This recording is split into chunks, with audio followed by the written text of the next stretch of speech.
age of 9. It's literally because that was the first diagnosis I ever had of anything before I even thought about anything else. I was literally in the north of England with my family.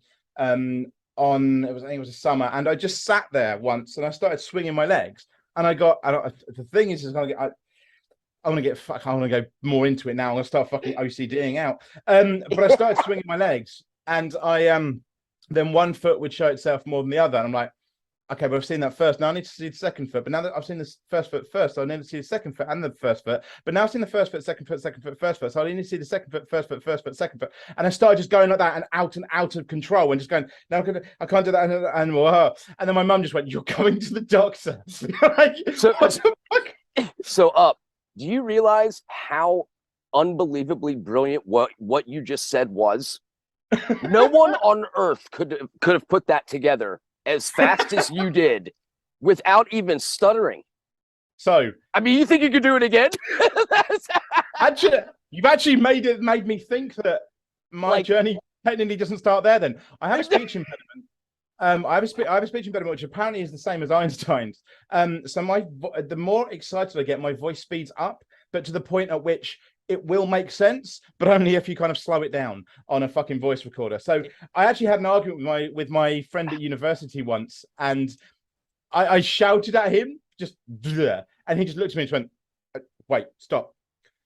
I'm pretty sure all those were words, and I'm pretty sure they were in the right order, but what the fuck did you just say to me?" I heard everything. That wasn't at speed. That was me talking normally. I love it. Go faster then. Whatever makes you comfortable. When I was younger than the diagnosis, I had a speech impediment, and my mother actually took me to speech therapy and elocution lessons. So my normal voice is a little bit posher than this, but there we go. My voice, I actually actively, it's second nature now because of I'm fucking old. But I actively had to slow my voice down because the way that it was described to me was your mind has already moved on to whatever the fuck you want to talk about, and your mouth simply can't keep up. So you end up speaking at incredible speeds to try and keep up, and at some point your mouth just goes, "No, fuck that." So apparently, from when I was younger, my mum said that I used to literally look up to her as a little kid, just pull on her skirt and be like, "You say it," and she'd be like, "Say what?" I'm like, "What I was thinking." It's like, what the fuck but yeah, so when I had the OCD and I started just going back and forth in my head of like, but that has to be first, that has to be that, but then that's not. And my mum just took me to the doctors, and I mean this was 1994, so basically we were still in the time period where Rain Man was seen as a fucking good film. I mean, yeah. No. So I'm sorry, that's unbelievable. It's the worst piece of shit ever. I can't stand that movie. I cannot stand it. Every single piece of it is false. Every single piece of it is false. When I first came online as up for the challenge for doing mental health stuff, I started by doing a 2-hour rant on how bad the film Rain Man was. But so OCD wasn't really diagnosed, but I apparently was just so fucked up that the doctors went, "Yeah, you've got OCD." You know, it's funny. You got diagnosed with OCD at 9. I got diagnosed with ADHD at 5. My mother absolutely noticed that there was something not quite right about my movements. I was dyslexic too. I couldn't read. Like I could not read, no matter what. Yeah, I'm dyslexic as well. I never read a book from cover to cover until I was 27. Yeah, I've still never, I don't think, read an entire book. Cliff Notes maybe, but like only for the test. But I mean, if there's a movie, I'm all in. It was really fun because lecturers fucking hated me because I did a degree without ever reading a book. I never read my own notes. I just remembered them. I literally would just remember them. I did every essay at university for my first year. Hi, lecturers. Every essay for my undergraduate degree, I opened the document to what the title was on the day it was due. And then I wrote it on the day it was due. So and then I would just put in my own knowledge from what I remembered, because I had a near eidetic memory to a point. So I just remembered what they said. So they fucking hated me because they're like, but there's no way you can do that. So Of course for they instance, hate you. I know that in 1992 in Inverness and Lochaber, Sir Russell Johnston of the Liberal Party, sorry, of the Liberal Democrats, stood and won 27.3% of the vote, making it the lowest elected voter of all time at that point. That's still in my head. You know what's just a random thing that was in my exams. Okay, so that's incredible because I work in sports for a football team that I have loved since I was actually 5 years old. And so it's amazing how those things that we like become obsessions and then we're brilliant at them. OCD, they're all fucking obsessions, mate. Right.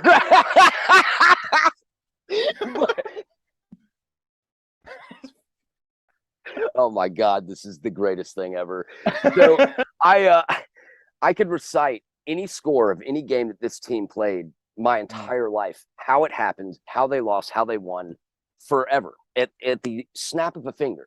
But I could not tell you who wrote the fucking Declaration of Independence.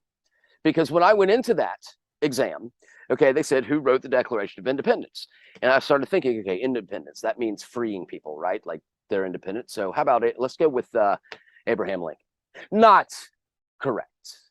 It was Thomas Jefferson. But I walked out of the exam, saying, oh, thank God. At first I put Thomas Jefferson. Thank God I changed it to Abraham Lincoln. And of course, everyone laughs and makes fun of you and all that kind of stuff. But for me, anything that I didn't care about, like, does that actually matter right now? The history behind it. Does that matter to me in this moment? That's ADHD. Yeah, autism is different. Yeah, I believe this is the thing, so I mean, again, to me, Thomas Jefferson, still the most fun thing that guy did was invent the swivel chair so that we can all do this. So that is Thomas Jefferson's greatest fucking invention. This is going to be a YouTube video. I'm sorry. Kicking in, I've got to go the other way. But so it wasn't until I got to university I'd had fucking tests for dyslexia, fucking everything, because nothing added up. I had so this will mean more to the Americans, and hopefully this shouldn't mean anything to the Americans and for fucking no one on the planet, but it will do because it's the way your education system is poorly judged. My IQ is depending on who you ask, the lowest my IQ has ever been is around 155, which is about the same as Einstein's and Isaac Newton's. And it's you can tell you're smart, instantly. But I have issue with this. So I literally wrote a book on the idea that there's no such thing as intelligence. So I don't believe in smart. There is no such thing as smart. It's merely a way of thinking dependent on the situation. Because if you put me in the middle of the Mahamara, I've fucked. But the thing is that it didn't relate to everything else I was doing. So when you asked me verbally, or you got into an argument with me, you're fucked. Yeah. But then you write it down and do all this. No, I don't fucking clue. And so my first year of secondary school, so high school, when I was like 11 years old, I corrected my maths teacher every single lesson. I love it. I argue that was actually, we had a shit maths teacher, but well, probably. But on paper, I was not as good. On paper, when you get me to put my writing, for instance, which is actually a marker for dyslexia, my handwriting's fucking atrocious. So I've been tested at school at A-levels. I actually found out afterwards what all of the shit meant that they showed me, and it was quite fucking obvious there was something wrong when they were like, "Yeah, this is all fine." I'm like, my fucking my reading ability and all that shit is here. Everything else is here. Like that's. There's a fucking I think at one point my understanding was literally off the scale. Yeah. My ability to write a fucking sentence was like, you're 12. How the fuck is that normal? Well, it's actually really fucking normal. And because does it really fucking matter? Well, no, exactly. Well, it does if you have a fucked up education system like in America and England. Ours is so bad. Ours is better than yours. However, probably ours isn't as good as, say, Finland or Netherlands, where you could have done an international baccalaureate and spoken the fucking thing. If I'd have done those systems and just spoken everything, it'd been fantastic. I did a TikTok video on that. Actually, I actually said if you would let me take tests outside verbally while pacing, I'd ace them. You sit me in a fucking chair. The International Baccalaureate is set up to do that. They basically talk you through into a conversational thing, which is fantastic for people like us who need that. But so when I got to university, it wasn't really picked up. I was just fucking up a few things until people started to go, but your written work, it's both brilliant and shit at the same time. God damn it. I've been told that so many times. It's just like you're saying things that are a level above what you should be, but you're saying them in a way that makes no fucking sense. I'm like, because that does make goddamn sense, because you're not making the god fucking connections. But then on the other side of it, my marks for my verbal were, I don't think you do firsts in America, do you? So it'd be an A, like A, every single fucking. So for my entire undergraduate degree, I got nothing but the top grade on everything verbal, but not for anything else. It wasn't until one of my subjects, they realized that there was a point disparity from the lowest grade for the written work to the highest grade possible for the verbal work. And they literally said, you need to get tested. And they actually said to me at the time, if it had been the other way round, we would have assumed you were cheating. But it's because of the fact that the verbal was the higher grade, we knew that was you. So we knew that was the one that was they just went, if it was the other way around, you could have been cheating. I was like, oh, that's fucking reassuring. And then I got tested. I know I got tested with a system that apparently isn't in place anymore. This is the thing I was saying. So there was an overhaul of all the way that universities and all the way that you do certain things now. And apparently none of it fucking means anything anymore. None of it can be used anymore. But back then, it got me extra time on exams. It meant that I could use computers, all this stuff. Apparently it doesn't. Did extra time work? Did it matter for you? Like extra time? No, I fucked around for extra time. Right. Extra time to me didn't mean shit. Fuck all. Yeah, like it didn't mean shit because I didn't study for it. So like all extra time did was give me more time to be in my own head saying how bad I'm failing this. Like you've got some, like for myself, the whole point of my speech impediment and everything else is that my brain not works faster. That's wrong to say, but it's overloading. So going here, have more time. Oh yeah, so that I can reread the entire fucking thing and think I fucked up. Great, like that. You're giving me second guessing. Yeah, exactly. So the computers helped though. Right. The fact that I didn't have to be around other people, because it was the fact that I could have noise. Because the biggest issue I had with exams was the fact that they had to sit in silence, and I can't stand silence. Fuck me. It makes me. I've not been in. I'm gonna go get tested for autism tomorrow because like I fucking hate it. I can't. What I don't understand. So I had a friend of mine. Sim Carrot, is your fault, but they went onto a Christian reserve. And they like, it's in the middle of fucking nowhere, no radio, no TV, and I'm sitting there. This is with my ex from years ago, and I was literally, it's like a moment from fucking To Kill a Mockingbird, because I was literally there just going, I can't do it. Yeah, this fucking place. And my ex had to literally drive us to a pub just so that I could play some darts, have a drink, and listen to something. I was like, I can't fucking survive this. I cannot be in silence. I just can't. It's why I talk so much. Yeah. It's why I never shut the fuck up. And it's not like it's not like I love being out in the country. I live in the country. But here's the thing with that is I want to be out in the country on my terms. You know, not on someone else's terms. So like if someone were to take me out somewhere where there's complete silence, no. I need to be in control of being able to move to a certain place when I want to do it on my fucking schedule. And that is how it is. Yeah, see, I can't do that. Really? Silence in any form. So when I go to sleep, I will have headphones in my ears.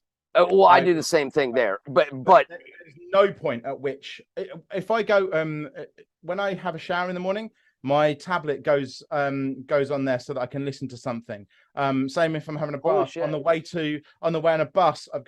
There's no moment when I come off this. I have 3 screens in front of me. One of them always has YouTube open, and another one will have Disney or something, so that I don't have any crossover between the silence. Okay, so this is educational as shit for me, honestly, because I've been looking for another person with autism besides one of my good friends, Leo.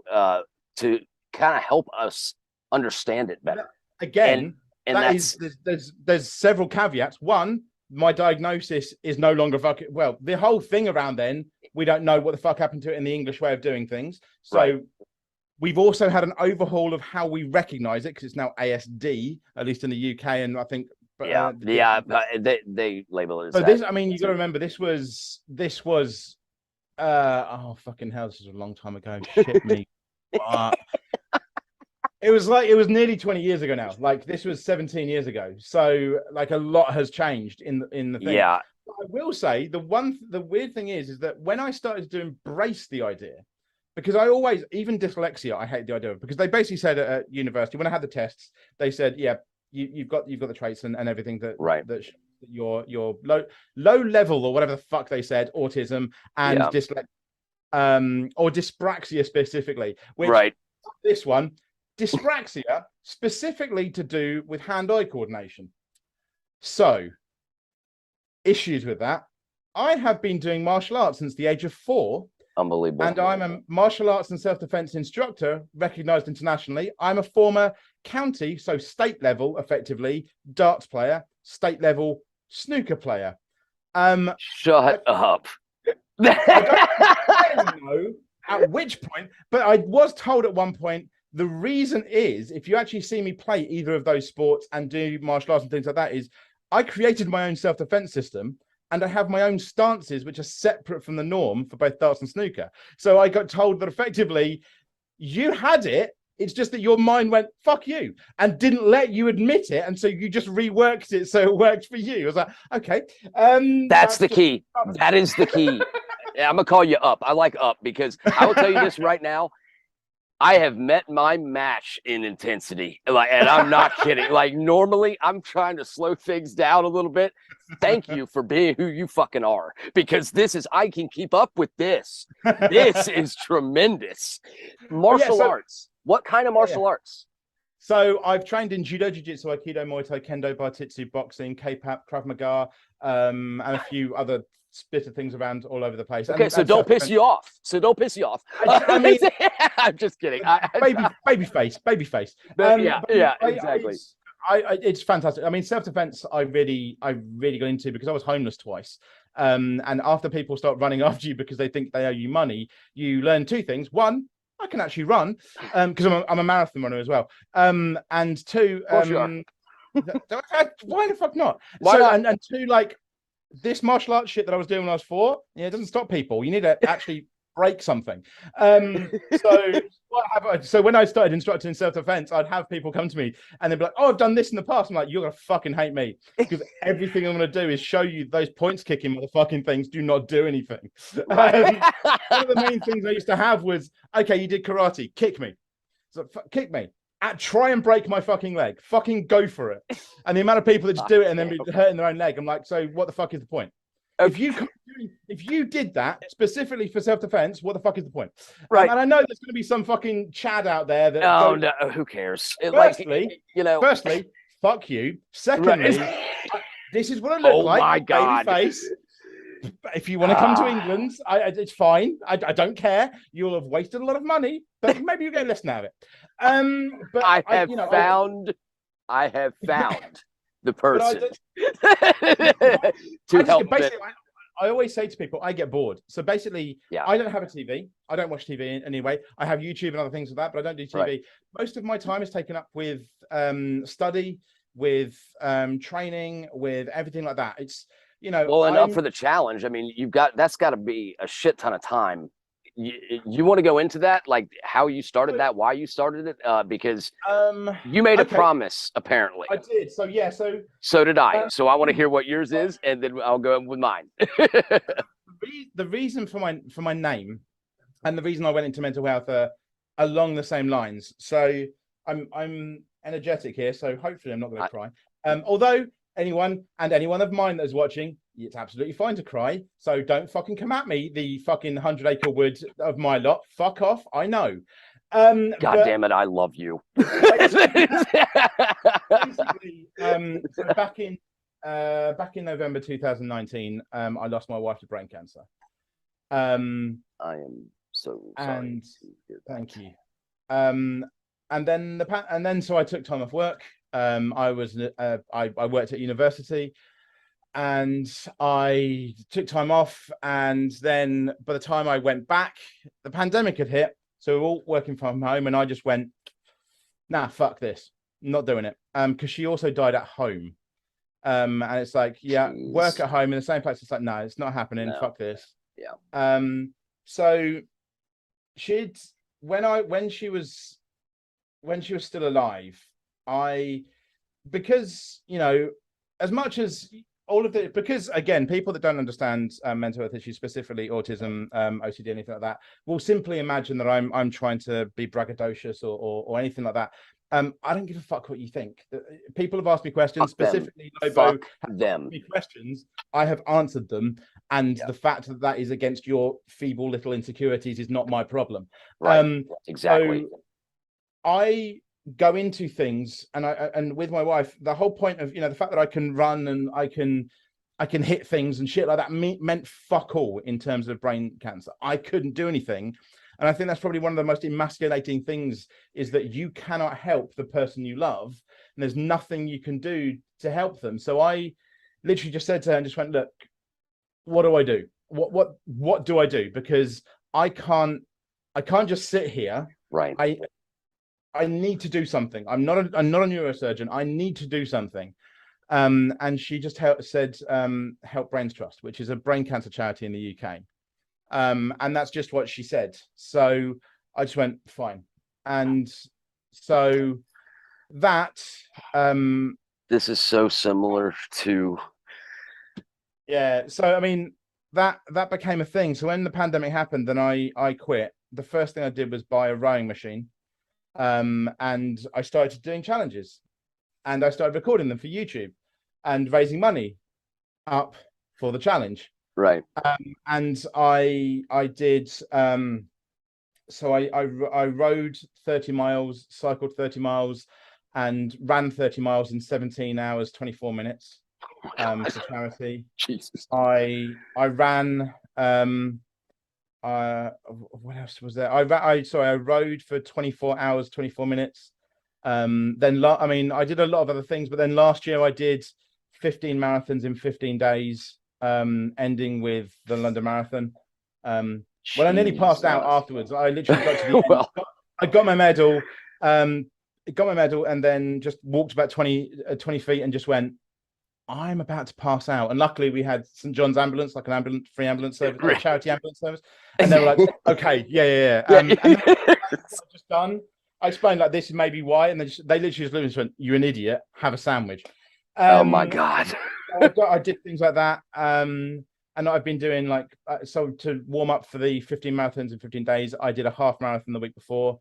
And then I've been doing half marathons and marathons kind of throughout. I think the first week I also did, so the start, so a week after my wife, was it a week? No, it was a month after my wife died, because I was not in my right mind. I mean, many would argue I'm never in my right mind, but I was not in my right mind.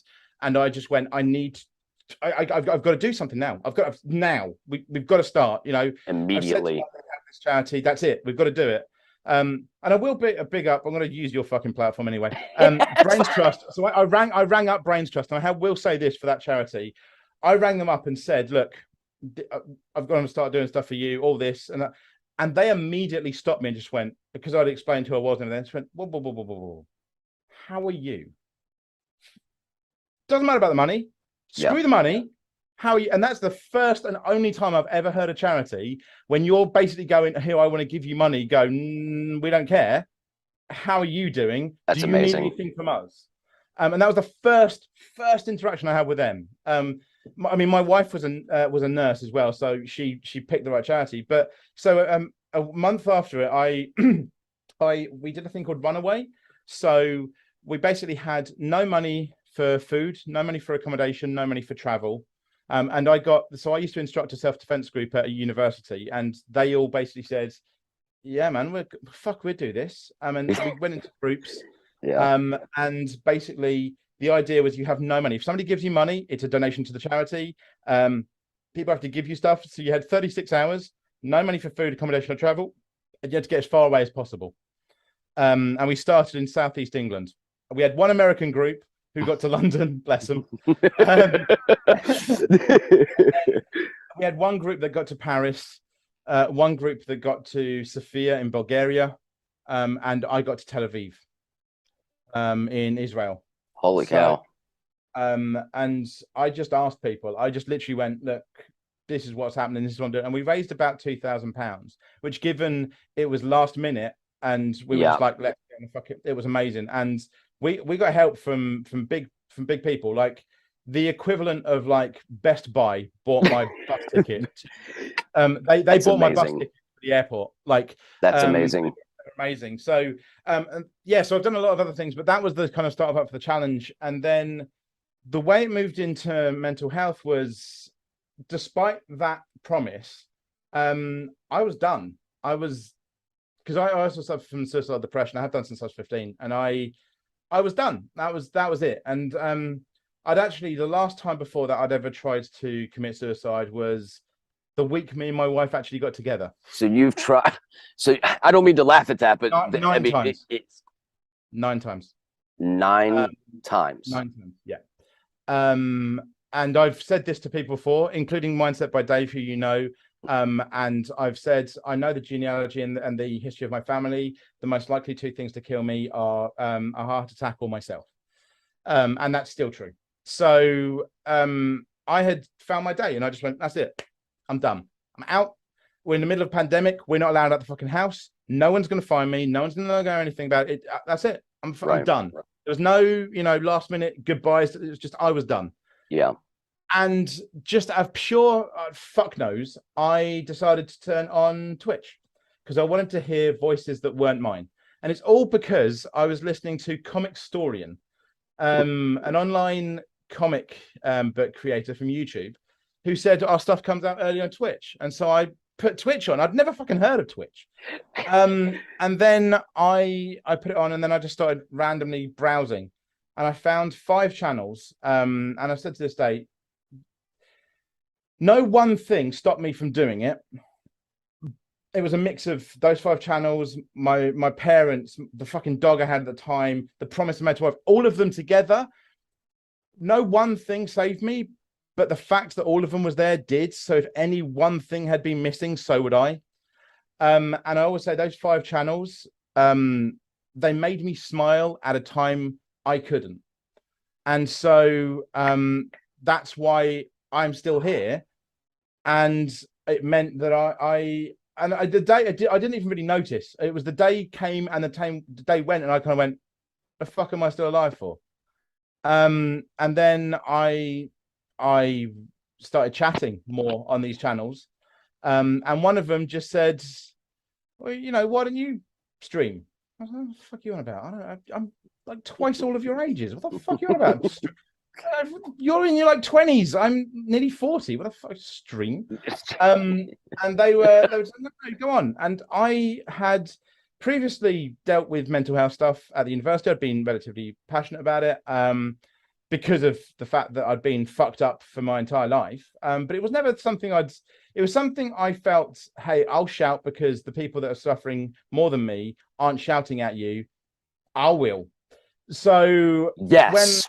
When we went, so when it came to Twitch, I just went, okay, fine. I just turned on. I had a laptop, and that same laptop was the first year of me streaming. So anyone out there says they can't stream, you're a fucking liar.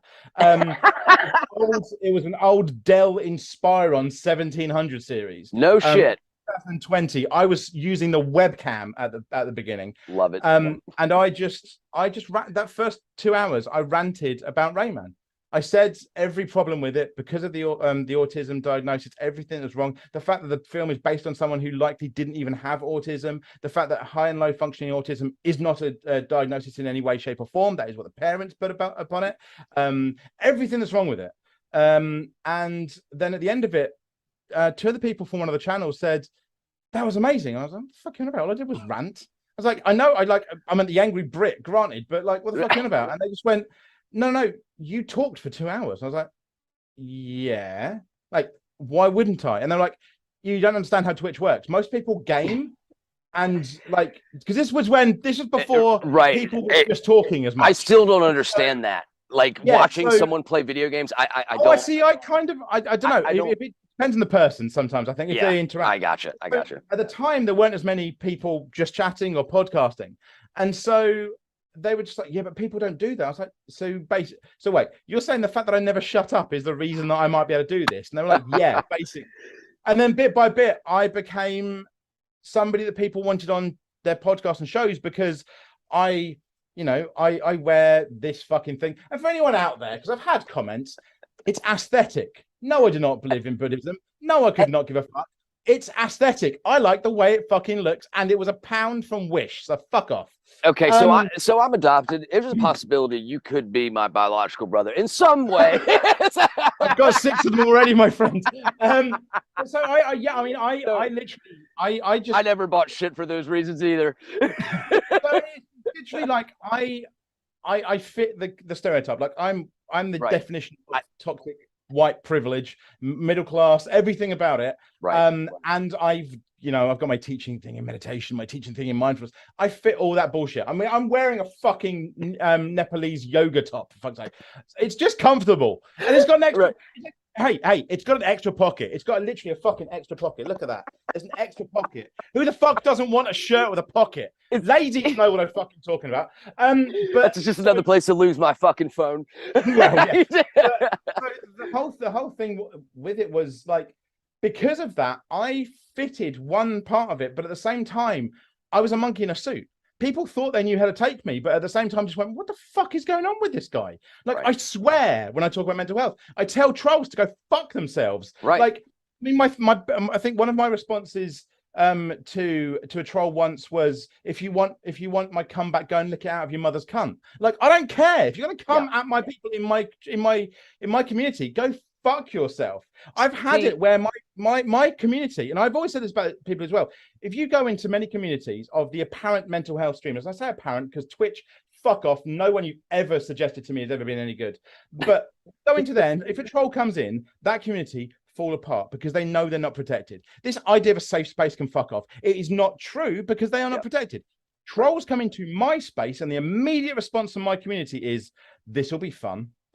Wait until Up sees what you've just said. That's a fucking safe community because they are not fearful of trolls. They are ready to say horrific things to you. And if Twitch ever wants to come at me for chewing out and talking horrifically to the trolls, fucking deal with the trolls first. So yeah, I became this thing because what people didn't really know how to take this angry Brit that spoke well. I'm well spoken. Right. I have the piece of paper, but I will swear, I will tell you the truth. I will go against the grain on many things because as far as I'm concerned, life is a brutal piece of shit. And I have never said that anyone again that likes to occasionally say this and goes, well, you just can't be a kind person. I have never fucking called myself a kind person.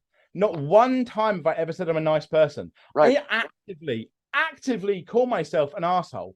The idea is everyone's an arsehole. It's just whether I'm your kind of arsehole. That's it. I'm 100%. Not a kind person. If there's anything that I do, if there's anything I do that you find kind, that is the remnants of my wife's actions. I am not a nice person. I never fucking said I was. If you think that saying, oh, well, you can't be a nice person is an insult to me, you need to actually fucking watch what I'm saying.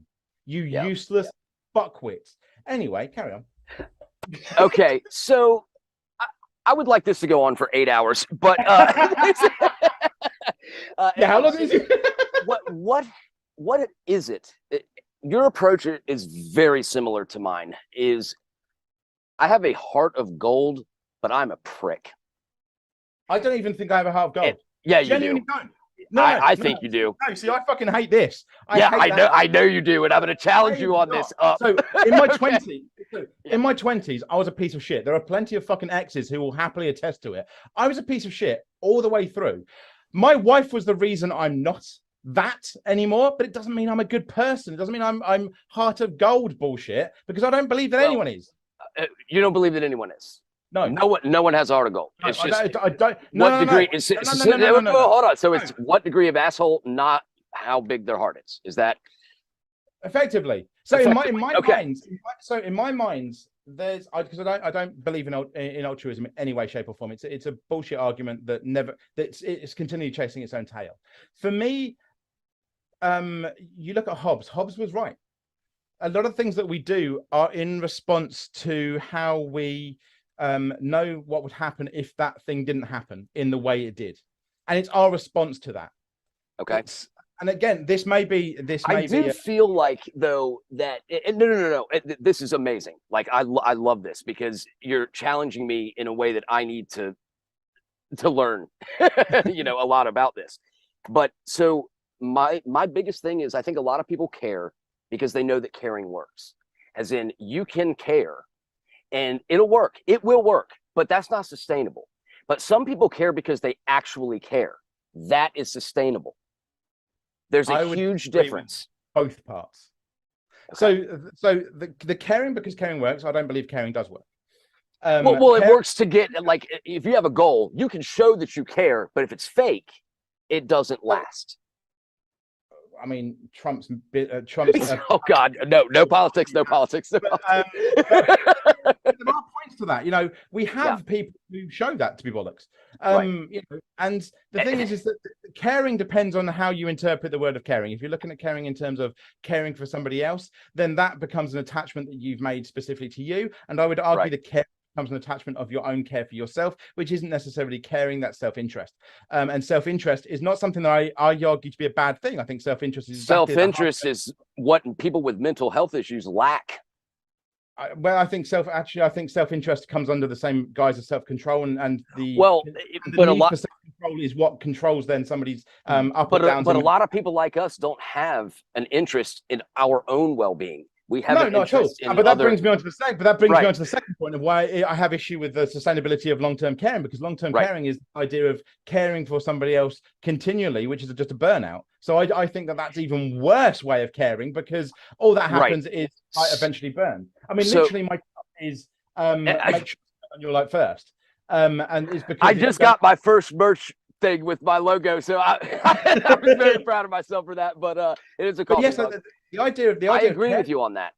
Yeah, so the idea of caring comes down to your interpretation or want for it to work. And the problem is that an argument or a debate, whenever it comes to someone's want for something like care, altruism, or anything like that to be true or not true, firstly depends on their upbringing, secondly depends on their education, thirdly depends on their culture, and fourth, it depends on their want to be a good person. And if at your heart you want to be a good person, you'll never agree with me, because you can't. Because it is part of your inbuilt indoctrination into who you are, and to accept there might be a possibility that you're not a good person, well, that breaks apart who you think you are. Right. So if you have a mental health issue and need some control over who you are, because control is the base of all our mental health.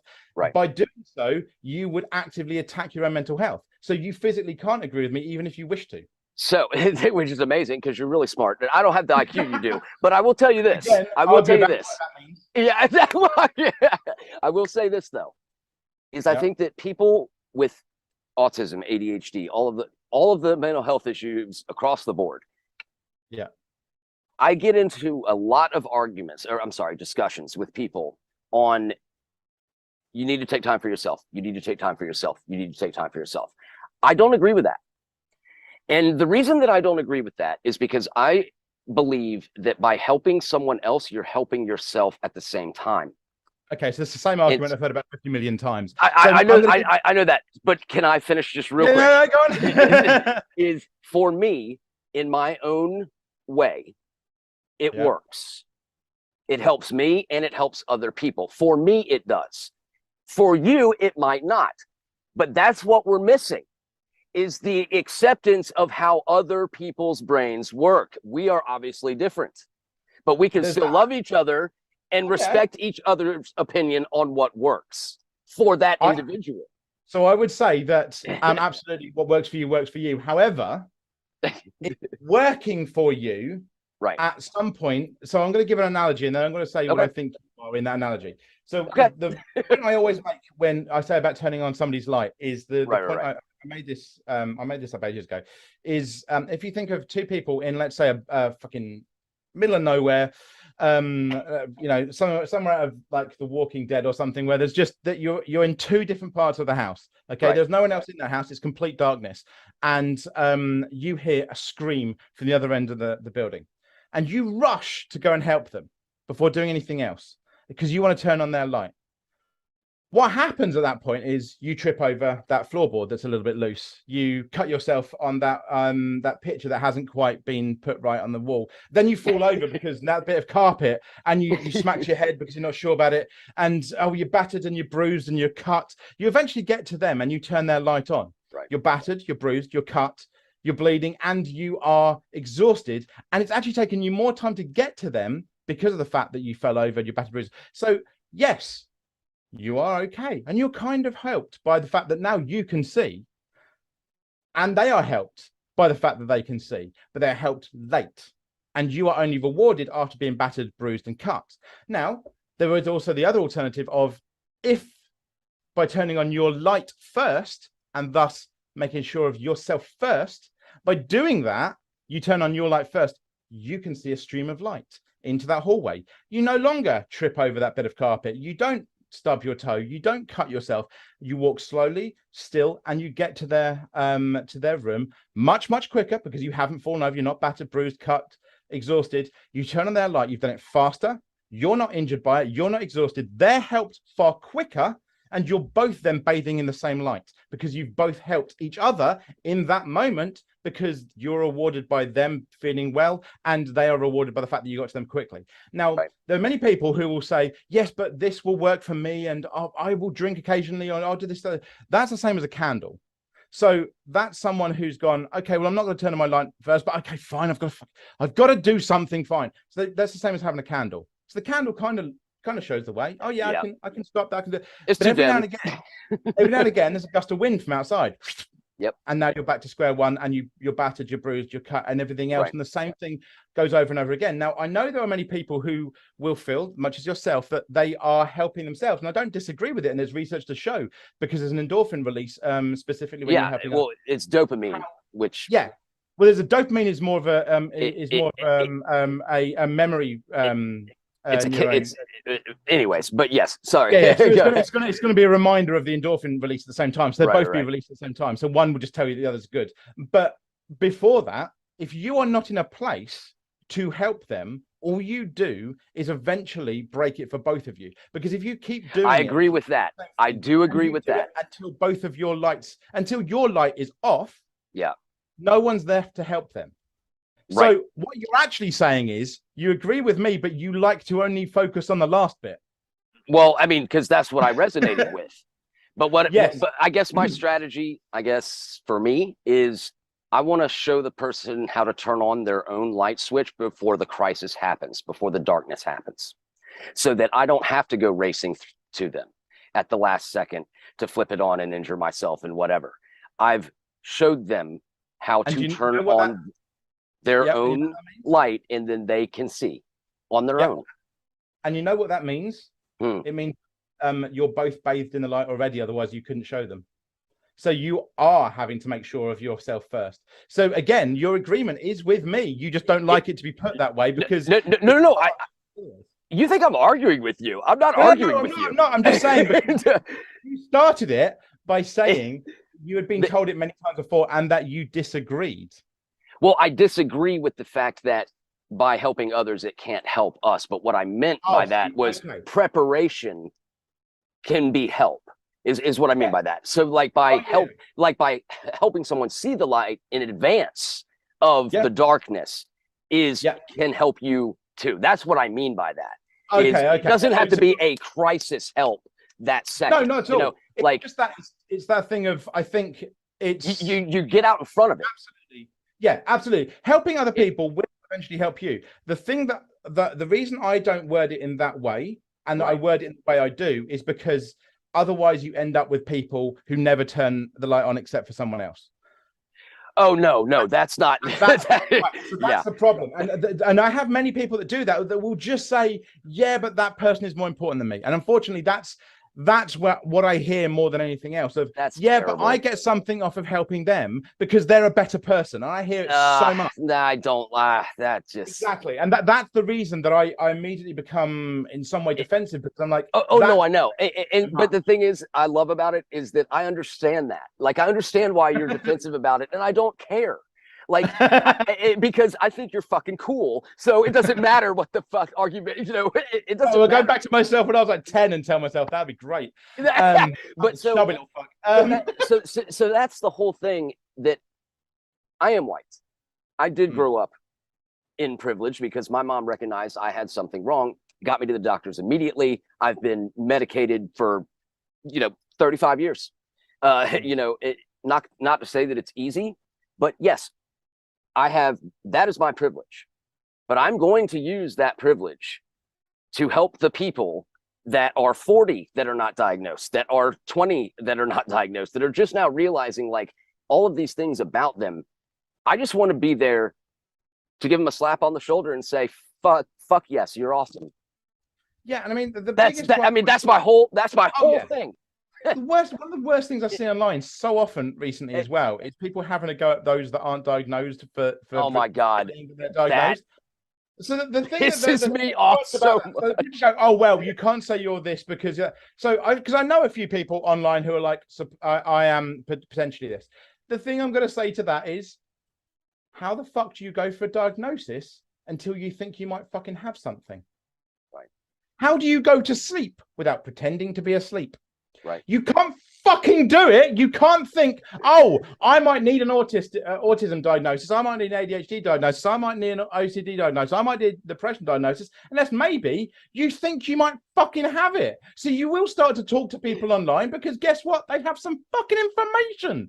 So you will people and you win, and then people go, oh, you shouldn't talk about that because you don't know you've got it. Oh, go fuck yourself with a rusty stick, you cunt.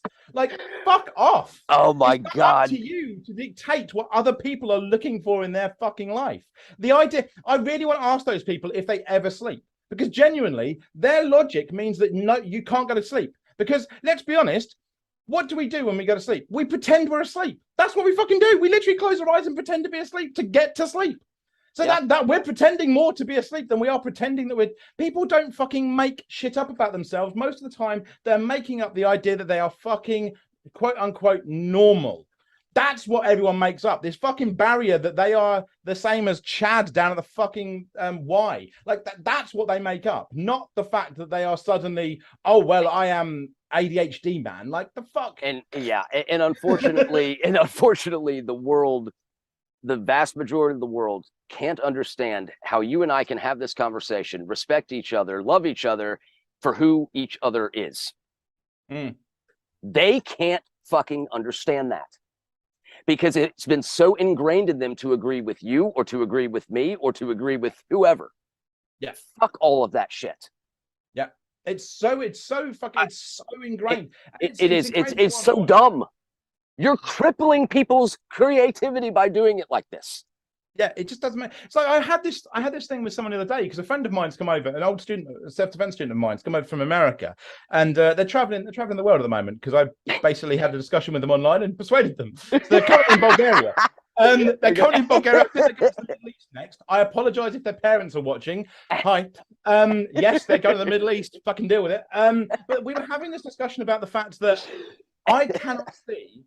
So we're having the idea about creativity, and it was actually, there was no disagreement from either me or them because it was him and his girlfriend, but also we really could not understand each other. But at no point did we go, well, that's just fucking nonsense. It was about creativity and the fact that I physically cannot have an image of something I've read in a fiction book. Can't do it. There is apparently a condition that's called, I don't know whether that's what I have, but I can't do it. When people go, oh, well, when they go and see a film about something that was in a book and they go, well, I thought the character would look like this. And I'm genuinely there going, what the fuck are you on about? It's words on a page. Bless you. Bless you. Bless you. Okay, because I have been told somebody, oh, the book is so much better than the movie because I can picture this character like this and you can picture this character like that. I'm like, I can't fucking do that. Like, I can't. I think they are the ones that have the unidentified mental health issue there. Right. That's my they're whole making thing. up random unicorn shit. We're the ones that have got a fucking diagnosis of whatever the fuck it's called. Why Right. are they not the ones when they're seeing things in their own fucking heads? Preach. Please preach. Yeah. Meanwhile, Yeah, no, we're taking it literally, and we're like, I can't do it. I can't do it. That's what people ask me. How come you can read? Because I read a lot now, but people have said like, how come you can read things like Jack Reacher, Lee Child? I'm like, have you ever read a book of Lee Child? They're like, no. I was like, look at the front page. The front page literally tells you his weight, his height, his eye color, everything fucking about him. Like, that's why I can read it, because I know what he fuck. They've told me what they've given me a goddamn description. Give that to an artist about someone who's been mugged. They'll tell you what he fucking looks like. Like, but the idea that Hermione from fucking Harry Potter might have blonde hair or brown, who the fuck knows or cares? Right. Like, what the fuck are you on about? Exactly. It's nonsense. We were talking God about the damn idea. it. I totally fucking agree with that. Because they were saying like, but how can you be creative if you can't do that? If you can't just make things up in your head? I'm like, memory. If you give me this and this, I can still put it together and make something new, which is basically the idea of innovation and invention for the entirety of mankind. Exactly. The idea of just randomly getting something out there, the fucking mermaids or anything. I mean, it just doesn't make any sense. It's nonsense. Right. But it's the same thing. It's like if we were, but you could easily, like, you go 4,000 years in the future and there'll be two fucking political parties. One of them will argue, well, you lot on this side, everything you say is wrong because you can't picture this pink unicorn with blue feet. And the other one will be just going, you're fucking weird because you can see gold. Like it's you know, why do we argue like that? But, well, you know what's fucking hilarious about the whole thing is that people like us are the ones that change the world, not the ones that picture the unicorn. Wow. I mean, yeah. but there is some issue in with that because of the fact we just talked about all the privilege we have as well. But no. What I mean by us is any neurodivergent, like not the white with the collar, you know. I think that's the thing I always try and fight against as well. And I think that I get pushed back sometimes online because of you're going to because you're positive sometimes. The thing is, most people wouldn't label you as positive. I do, because you're so positive negativity drilled in to what works. You do. You know what can help people because it took I realist more than anything else. Although depending on whether you're talking to a philosopher, a politician, or sociologist, a realist is something different. So if you're from one of those backgrounds, figure out which one's mine. But with that, I mean, I don't look at that. But I mean, I have pushback anyway because I am the poster boy for white privilege. I mean, I just am. But I'm also the poster boy for toxic masculinity. I'm a 6'2", broad-shouldered martial arts instructor who has thrown people around in tournaments. Of course, I have come across the toxic masculinity. But I think the thing that annoys people more with toxic masculinity is the fact that I am also the person that's standing there and just going, no. Because you'll have people try and fight me in pubs and something like, nah. Right. And they get so irritated. But you've got to fight me. Yeah. That's right. No. Yeah, I'll buy you a drink. I'll buy you a drink instead. How confident are you? Huh? How confident are you? In what sense? In any sense. In any sense. Like, are you confident in yourself as a person? You can't ask that of someone with that diagnosis, I feel. Because you need to specify. Okay. Fair. Do you have confidence in yourself in terms of what you do in terms of being a gift to this world? Do you believe you are a gift to this world? No. Why not? Because anybody can do the same thing. The biggest difference I find between me and someone else is that they didn't try it. That's literally it. So I'm studying 3 masters at the same time at the moment, and an undergrad and a diploma in counselling. I do them at the same time because I can. I have the time. I have the ability. That's it. Everyone else tends to just go, oh my God, I'm just like, just fucking try it. But isn't that your talent to try it? But the talent to try it is just me being fucking bored. It is the result of me being bored and having nothing else left. Nothing else. But then, because if we put this back to a time when my wife was alive, would I have done the same things? No. Would I have got bored of it? No. Would I? So, no. It's literally because I will do 2 or 3 things at once. I've done a lot of different jobs and people always misconstrue it. They think I've done 1 job at a time. It's like, no, I've done 2 or 3 at a time. Because why not? Because why the fuck not? I've done 2 or 3 martial arts at the same time because why not? I just do it because I can. And I had a wonderful thing on YouTube of someone calling me somebody was having a go at and saying I was a fucking pick me or show me or whatever the fuck. One, because of this necklace, which we've already discussed, because I have certificates around me of whatever. Firstly, you can't fucking tell what the university that is or what the degree.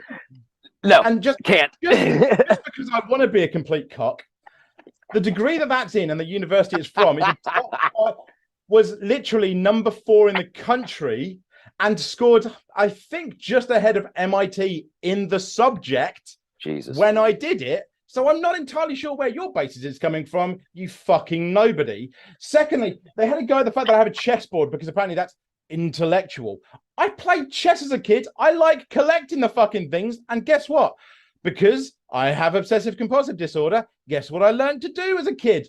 I played chess to a national level at one point because I got fucking bored. In fact, the reason I can play chess is because I wanted to play basketball, and the way that it was set up, that in my school, when you had to go get lunch, we had like prefects, people that let you in, and so the only people that were allowed into the dining hall before everyone else was a chess club, because that's where they played chess. So I started to play chess, got good at chess, got good enough that I could beat everyone, so that I could go in, eat lunch, beat them, then go and play basketball. This is the only reason I got good at chess. Did you like basketball? I'm curious. Because I've been like 6 foot and then up to 6'2". That helps in basketball. Yeah, so I'm just like, fuck off. Like, this is cool. I'm just gonna dunk you fuckers. So and the toxic masculinity thing. So my exercise is I chop firewood. I get shit for that all of the time. The reason that I love it so much is because I see a result every day. Like it's not the physical result, it is the fact that there is one more log. Even if it's just one log, it's one more, and you see the stack grow. That helps the ADHD brain like crazy to see an instant result each day. So that's the reason I do that. Before we close this out, I do want to ask, I want to go back to this has been all over the place. I know it's great. No, but that is why I fucking love it so much. It's because finally someone is like giving me what I usually said. No, I love you, man. Like, this is fucking fantastic. So back to your 9 attempts, if you don't mind. So the reason for this podcast and whatnot is my wife's best friend actually did successfully in her own life, and she was also her husband was an employee of mine and also one of my closest friends to this day still. When that happened, for some reason this poor girl, she really enjoyed just talking, to me just for 10 minutes, just because I was always the positive in it, all that bullshit, crap. So when that happened, I told my wife, who was basically inconsolable because it was her best friend. My wife didn't have a lot of friends. It was one of her only friends. And then I have my other friend who's just lost his wife. And I said, okay, I'm going to give this 3 days, and then I'm going to aggressively pursue helping him. And I did. And I literally would, sit next, sleep in the same room on the floor next to his bed while he's crying, just for him to have somebody, just anybody, like anybody to say that it matters. And I think that what we're all trying to do is, like you said, if one of those parts didn't keep you from doing it, you would have. Correct? Yeah. Is that so? Yeah, so what we're doing now is just combining all of these different parts in hopes that someone that is in that state like you were resonates and has that final piece come in. Yeah. I mean, that's the thing. That's the whole point. You don't know. You just exactly. You don't know. It's why I get so annoyed with, and I can't remember her name because I wiped it from my fucking memory because she didn't deserve the time. Right. There was a Twitch streamer who used to use the tag of mental health, Someone came into her stream and basically said that they wanted to end their life. And her immediate response was to tell her off because there were people in her stream that were vulnerable. Christ. He then went onto Twitter and berated this person for coming in and again said, "Oh my God. I'm going to say this directly to this person. There is it. You fucking killed them, you piece of shit." Because that person, we have no idea what happened to them. Maybe they're still alive. Maybe they're not. But maybe you were the fucking 12th person that day that told them that you shouldn't be bothering them. Right. And maybe you were the one person they might have listened to because you're their favorite Twitch streamer. You're their favorite person. Yeah. If this person's there, cool. One, don't use the fucking mental health tag ever again in your life, you despicable piece of fucking scum water. And also, what does it take to have a fucking ref? If you're going to use mental health tag, okay? Now, if you are a gamer that's never come across mental health, you don't understand it whatsoever. One, I've seen people like that who still know fucking better than that. But also, I can understand that to a point of just going, because they just don't know. And that's, we don't expect everyone to know, and that's absolutely okay. If you're going to use mental health tag, what does it take to put a fucking thing in there that just goes !MH for mental health and a fucking load of numbers come up and a line that just says, "I don't know how to help you. I hope they do." That's all you need. That's all you fucking need. That is all you need. 100%. I don't know how to help you. I hope they do. That surprisingly will help anyone in your chat because one, your chat now know that one, maybe you're not a piece of shit anymore. They also think, oh, wait, if I put this in there, I can get some help as well. Because apparently you have vulnerable fucking people who probably are never going to tell you that they have a problem ever again because they've seen how you fucking respond to them. But that person, just for the fact that you fucking noticed, might have gone, you know what? Someone fucking anyone saw that I was here today and I was fucking seen. Someone noticed. And just that alone might have saved their life. But this fucking useless piece of fucking scumwater's response was to call them out on Twitter and on Twitch. Fuck you to that girl. I don't know who you are because I've removed your fucking name from my catalogue of fucking memories. Go fuck yourself and don't ever use mental health tag. In fact, fuck off from Twitch and everything else. I don't care if you suffer from mental health issues, as you apparently said you did when you come up. In fact, that should make you fucking better at it. You put that in. If you're going to use mental health tag, put in a fucking response. I know that not everyone is prepared to be there. I know, and that is absolutely fine. I do not expect everyone to be able to deal with it. That's not everyone's place. And I do not berate anyone for using the mental health tag because you may be using it of going, you know what, I do some studying. I think this is cool and relaxed for people. Absolutely fantastic. The one thing I would ask if you're using a mental health tag, for the love of fucking God, use some references. Put in there, !MH, I can't help you. I hope these guys can. If you are not physically able to do that, that is absolutely fine. You're valid in not having to interact with that. Absolutely. If that person continues past that, that's a different discussion. And then that's where your mods need to come in more because then that's a breakdown in the communication. And then you are respectfully trying to make sure that your community is helped. But if your immediate response is, hey, I've noticed you. Don't worry, man. I've noticed. That saves someone's fucking life. That alone can 100%. Save someone's. That they are just going because there's two main reasons that people I believe, and there's people open disagree, will be in a state at the end when they will end it. One is that they are ending of cares. They simply do not care about anything. There is nothing left to care for in their life whatsoever. It is the response I had from my mother when she found me with blood coming down my arms when she said, "What about us?" And my response was, "What makes you think I give a fuck about you?" Because that's where my head was. And the other side of it is that they believe with all their heart that the world is a better place without them in it.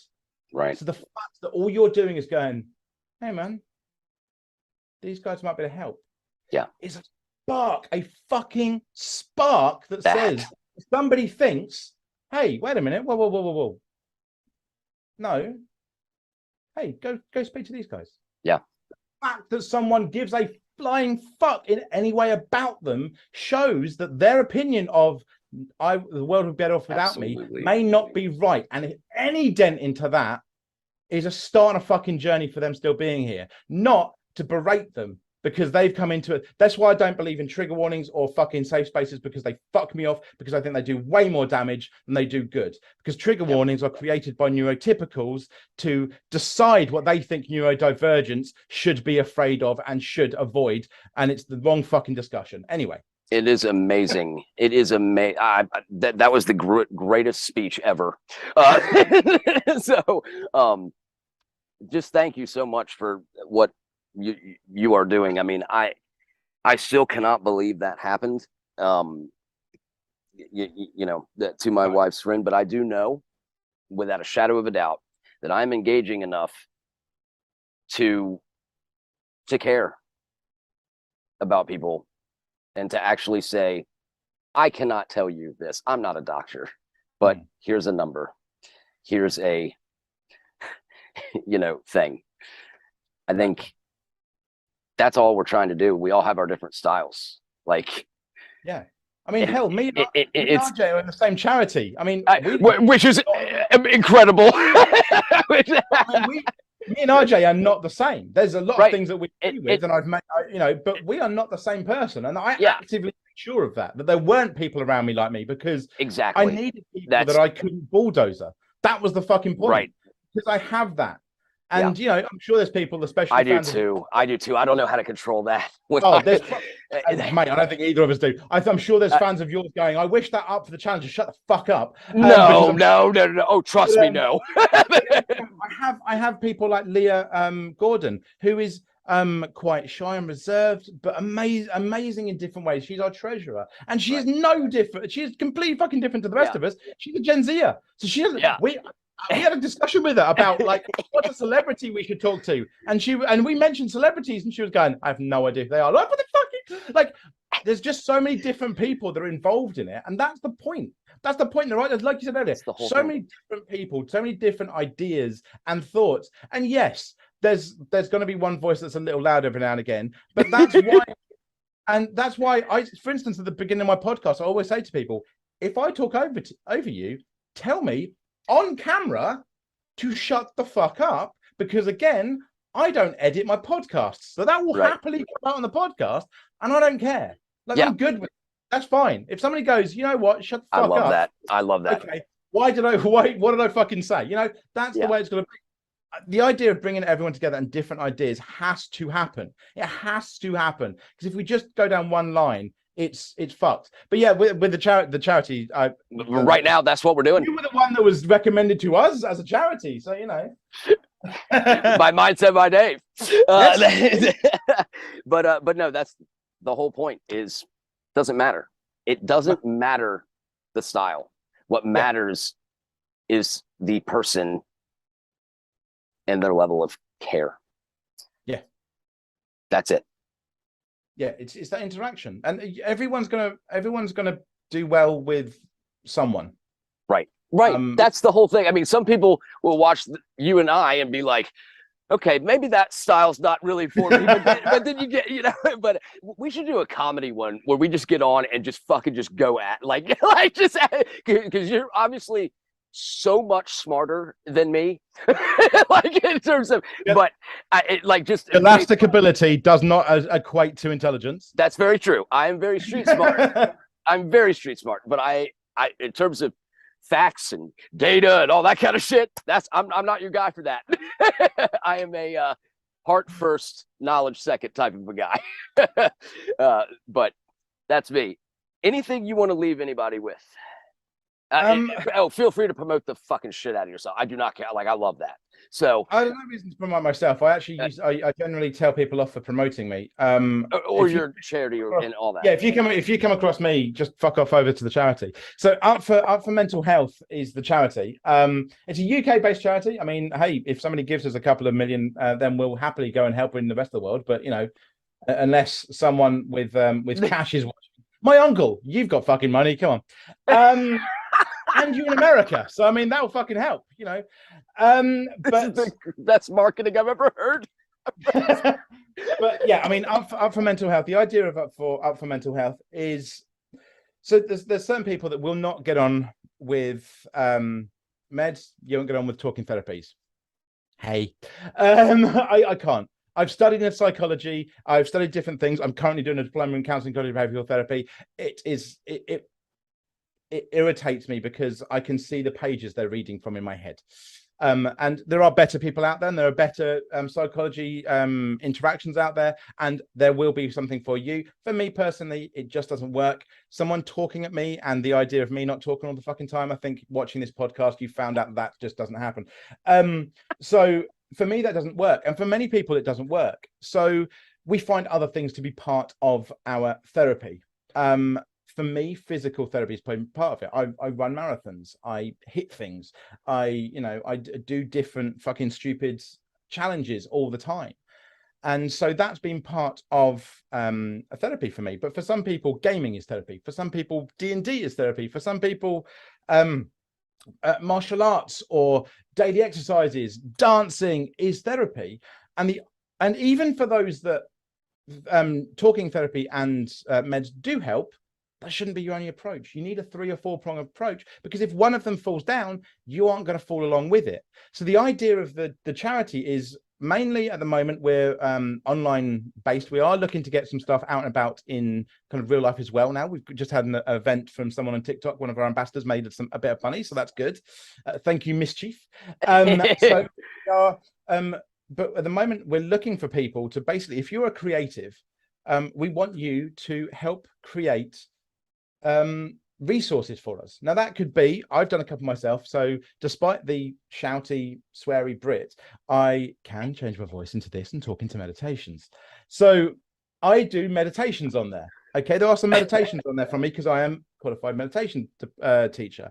There are some mindfulness things on there. We've had a clinical hypnotherapist that has done some breathing exercises, because I do a podcast as well, and actually I might get you to do this if I can. I've also done, I was about to ask you, I would love to help in any way. Well, like I just did my own intro into podcast, but of course different people do different intros, so if you want to do one, feel fucking free. Okay. We get people to do different things like that. We're looking for people that do gaming and do collecting. And I know there's probably people out there going, well, that's just fucking hobbies. Guess what? Hobbies can be therapy. Hobbies and things that you fill your life with. Exactly. Give you meaning. Exactly. The things you fill your life with give you meaning. And surprisingly enough, the idea of therapy is to give your life meaning. You see where the two fucking go together? Shut the fuck up. And the thing is that I know, I'm promoting a charity, and I think the thing that probably some people are going, well, wait a minute, God, he swears a lot and does like that. Who gives a shit? Yeah, because it's real, because it's a real person. The thing I think about this, now you and me can remember this, some of your younger audience might be able to, but Dangerous Minds. There's a scene in Dangerous Minds. Yes, Coolio. In the film with Meg Ryan. Yep. Yep.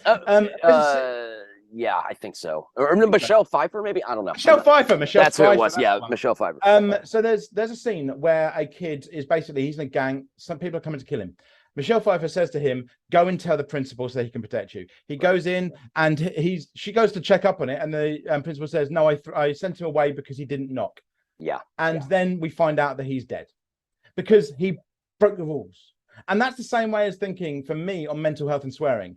Because somebody said the word fuck, cunt, wank, twat, whatever. Oh, we're sending them away now. You don't get to talk about mental health because you swear. Fuck off. Yeah. And this is why I will happily, and I call them out every time I'm on a podcast.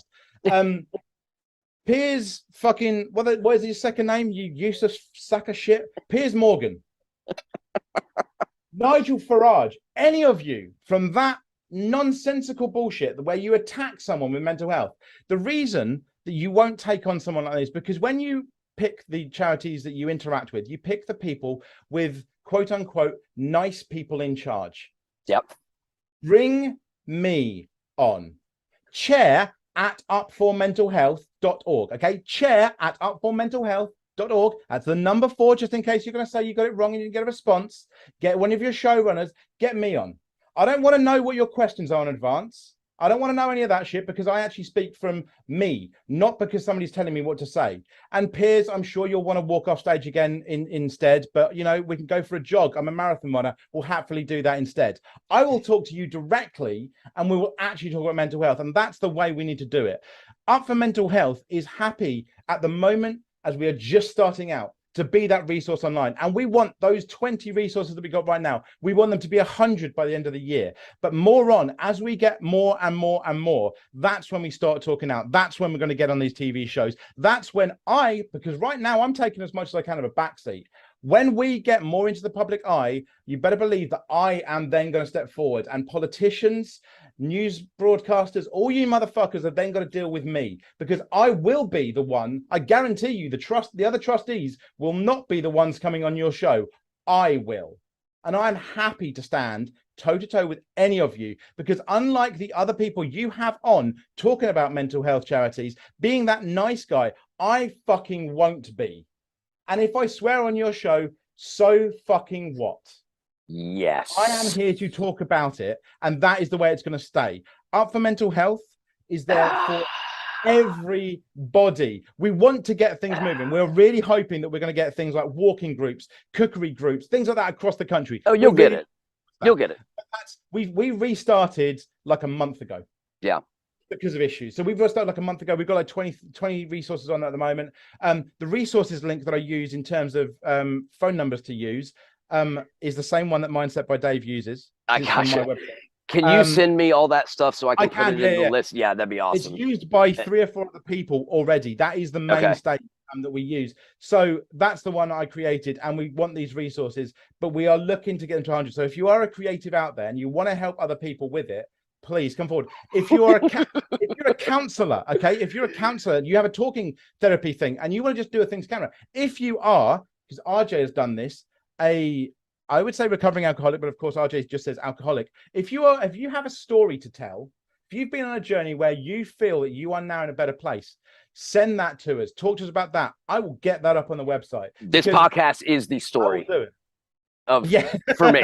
That's a story.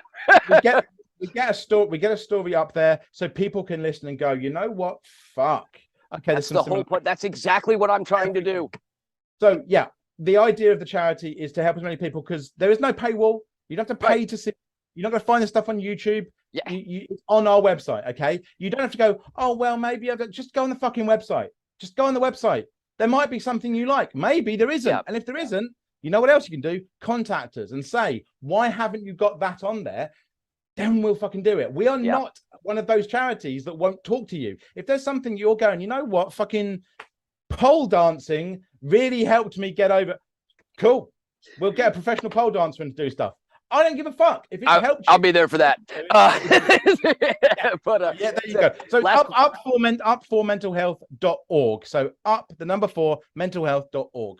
Awesome. Last question for you, and we're gonna go 2 minutes here because oh my god, I love this fucking shit.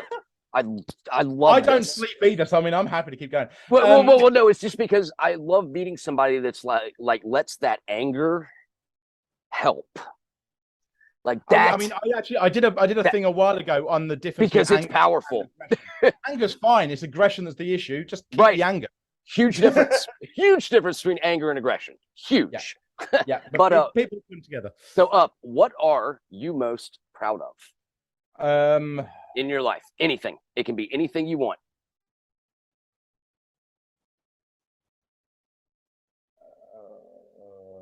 It's amazing how this is the hardest question for anyone with mental health to answer. It is because I know what the questions. I know what my responses are going to be, and I know what your response. Well, I mean, that's the thing, because each one of them you're going to argue is a deflection. So no, I'm not going to argue. I'm not going to argue. I said anything. Finding my wife. Okay, I said that exact same thing actually on someone else's podcast. I was proud of that. I'm proud of myself for my wife, finding my wife too, because I never was going to. I like to change the channel, a lot. I didn't when I met her. So everything went against I agree with you there. I'm proud of that. Actually, that's a great one. That is a great one. What's wrong with that? I assumed because it's the result of dealing with my fucking community. Every time I say something that isn't expressly about me, they're like, "No, you've got to take fucking." And I'm like, "Shut the fuck up, guys!" Oh my God. I will just turn this stream off. You can fuck off. Like I just no. Exactly. But that the only thing when someone says I'm proud of my children or whatnot, that's the only one where I'm like, I just want a specific trait that you're proud of about yourself. But finding your wife, that is a trait. That is something that is amazing that you did. There's a huge difference. Tinder's Because a wonderful thing. Say again. Tinder is a wonderful thing.